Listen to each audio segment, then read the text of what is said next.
আবারও সাইরেনের শব্দ, মানুষের আতঙ্কিত ছোটাছুটি, ইসরায়েলের আশকেলনের আকাশে আলোর ফুলকি। এটি কোনো সিনেমার দৃশ্য নয়, বাস্তব আজকের ইসরায়েল।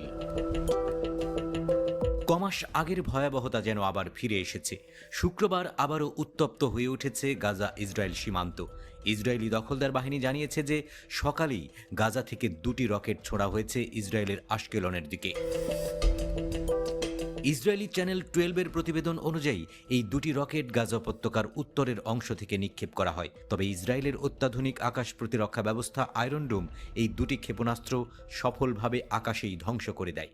ফলে কোনো হতাহতের ঘটনা ঘটেনি। তবে হামলার পরে যে আতঙ্ক ছড়িয়েছে তা থামছে না।